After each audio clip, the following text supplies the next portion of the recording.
What's up guys, welcome to Vintage Genetics, where it's all about classic bodybuilding, and this is part 2 of the Q&A. And let me start off with the first question. First question by the S3VA, or the Seva. Hey Wes, what do you think about resting 30 seconds between sets in bench press like Serge Nubret did? I like the pump that I get, but I'm not sure if it helps to build muscle. Great video, I always learn something watching your videos. Well, that's good to hear. Serge Nubret was one of those bodybuilders who really sought after the pump. He really wanted a constant pump throughout the entire workout, and obviously for him it worked very well. Resting 30 seconds is good on most occasions if you don't train too heavy. So for example, you're doing a bench press, you're doing 5 sets. The first 3, maybe 4 sets aren't that super heavy yet, so you could get away with 30-second rest. It does give you a better pump. But during the 5th set, however, you want to do a very heavy weight. And because you're already having a pump, you're already fatigued a little bit more, you might not be able to do as heavy as you could with a little more rest. So I do recommend it for people who want to spice things up every now and then. So don't always chase after the heaviest weight, but sometimes chase purely after the pump. Get a different result, get a different workout in. But don't always do that. Always make sure that you combine the time under tension and progressive overload. So with the pump you get great time under tension because you're constantly doing the weights, pushing the weights and lifting them. But the progressive overload, which your muscles know they're capable of more weight, they don't get triggered by that process as much as you would rest a little more, overloading them with even more weight. So that is my take on that. Next question by Anthony the End Thony. A little over 1,000 more subscribers to grow and you are at 100,000. Yes, I am very excited and we'll do a very special video when that number shows, because that is incredible. So for his question, in the past you have used an arm blaster. I have one too, but these days I never see you using the arm blaster anymore. Do you still like that equipment, or do you notice less or more benefits from just dumbbells and barbells without using the arm blaster? The arm blaster is basically a bicep or tricep tool that you put around your neck, and there's a bar right here to put your elbows on, and this puts your arm in a different angle compared to all the way down. It puts it a little bit up. And what this does is that the gravity, which is normally pulling like this, straight down, always is, but the weight, when you're holding it right here, the tension on your biceps, it's gone. But when your arm is like this, the tension all of a sudden, it's there, because if you want to hold the weight here, you have to do some effort. And that is the main benefit of the arm blaster, is the tension that your bicep is under is different, the angle you're hitting it at is different, and the time under tension is also increased, because during the bottom movement the tension is greater compared to doing a barbell curl at the very bottom without the arm blaster. I haven't used it in a while, that's true. Don't really have an explanation for it. It's because I'm not really seeing it laying anywhere. It's probably somewhere in the back. But if I see it, I will definitely use it more. But we will actually create a whole new arm blaster for Vintage Genetics, which will be relatively soon available in the Vintage Genetics shop. So be on the lookout for that. Obviously, I will show you guys when it's done. But yeah, the arm blaster is a great way to build some solid arms, and they simply hit the arms differently compared to dumbbells and barbells normally do, so definitely a good one to try out the golden way. Next question by Gainster.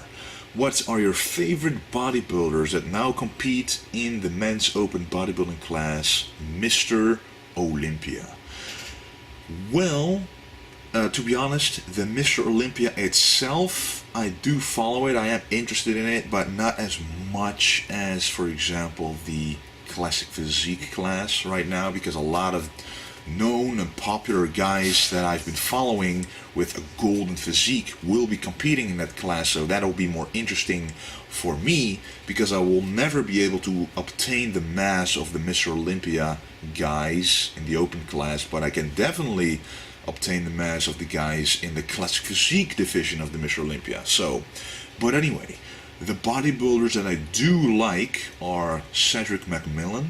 He's a very good looking classic bodybuilder who can even defeat Phil Heath if he comes at 100%, which means shredded, conditioned and full, because he is quite tall, taller than Phil Heath, and he is a very big dude, so he isn't really missing any major muscle. So if he comes in very sharp, he might actually be a threat to Phil Heath. I also like Brandon Curry, especially after having visited the Oxygen Gym, using some anabolic chicken probably to enhance his physique, but nevertheless his waist is very small and he has a great V-taper and a good physique in my opinion, very pleasing to look at. And let me see if I can think of anyone else. Yeah, Nathan the Asha, I like him quite a lot as well. His torso and lats are actually kind of resembling my own, but a lot bigger obviously. And he has a very good physique as well. And yeah, I think that's pretty much it. I must say that I like the Mr. Olympias of the 70s and 80s more, because those guys were not as big but a lot more aesthetic than nowadays. But they are doing a better job though at holding in the stomach and knowing that showing that stomach is not that pleasing to look at. So I have my high hopes up that things will change for the better. Next question by Andy Newgan. Hey Wesley, as I watched one of your videos and you mentioned about insulin spike post-workout, what does insulin spike exactly mean and how can you avoid insulin spike after workout? Being a huge fan of you, so much inspiration. Well, thank you for saying that.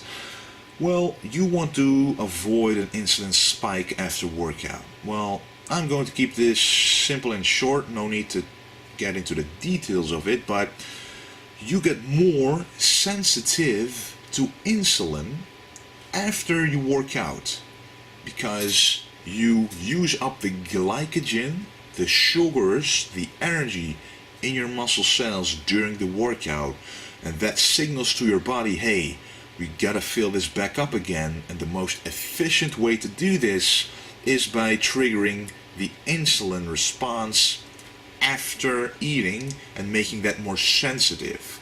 So this is going to be a very simple example. If you eat 40 grams of carbs, this will be absorbed within 30 minutes at this particular rate normally, but if you get an insulin spike, it would be within 20 minutes. It would just speed up the process, become more sensitive to it, and take up more carbs in the process because it simply happens at a faster rate. However, if you take in too many carbs during this sensitivity and you spike up the insulin response and the insulin itself, then you might overflood the muscle, and then it is full of glycogen already, and the rest, where does it go? Into the fat stores, because that is what insulin does as well. It doesn't just shuttle the amino acids and the glycogen, the carbohydrates in the muscle cell, but also converts those carbohydrates into fat cells, because that is the process that happens at the same time when your calories are higher than they should be at that given time.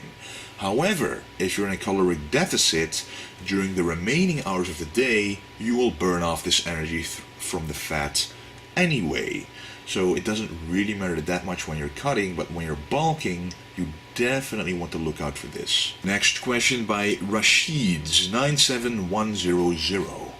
Hi Wesley, I've been loving all your videos and workouts. My question is, how should one work on arms to make them grow bigger/thicker? What type of exercises should I be doing mainly for triceps and the biceps on a weekly basis? If you have relatively small arms, you simply want to make them grow sticking to the basics is the most important thing you can do. So for biceps, the straight bar curl and not the easy curl bar, because literally this is easy curl bar. Your wrists go like this. But when you do a straight bar, boom, kaboom, kaboom, you can see the change in the bicep. The tension is increased when you're doing it straight. When you're not, the tension decreases. It changes the tension in the bicep and the maximum tension is not achieved. So people who constantly use the easy curl bar, they don't get as much results as the people who do it with a straight bar. So that's one of the things you certainly want to do. You also want to do alternating dumbbell curls, and a lot of people curl like this. They go like this, and they already, before they're down with this, they already go like this. So it's too fast. What you want to do is you want to go up, you want to go down, you want to go up, and you want to go down. You want to do it alternating. That's why it's called an alternating dumbbell curl. What this does is it shifts the focus to actually one arm instead of both arms at the same time, and that actually makes you cheat a lot faster, because if you do both arms at the same time, you can't really focus on your form or contraction as much, and that will also hinder your gains. So a straight barbell curl, alternating dumbbell curls, and of course some machines are very good as well to keep the tension on your biceps at all times when you're still building this mind-muscle connection. So doing a cable curl with a straight bar will also be very great for keeping the tension on the biceps as well. But remember, stick to the basics. The same with triceps. With triceps, however, machines are a slightly better option compared to the biceps, because there are so many versatile options for the triceps. And with free weight, it's sometimes difficult to isolate this contraction, this feeling of the tricep, especially for beginners. So I would advise doing especially the rope push down, right? Make sure to not go down like this, but actually extend the arms, hit those triceps. When you do that, you can also do a straight bar push down to hit a different angle, to hit the medial head more, the entire triceps more. And if you want to challenge yourself and you have a spotter, you can do a laying skull crusher or a French press, which is with a barbell. So you go behind your head, work the long head of the triceps, and you basically work the entire biceps and triceps if you follow those exercises. Don't try to do all these weird exercises if you don't have the arms to show for it yet. Stick to the basics until they grow like mad. Next question by Saibita. What's the difference in over/under grip on the bent over barbell rows?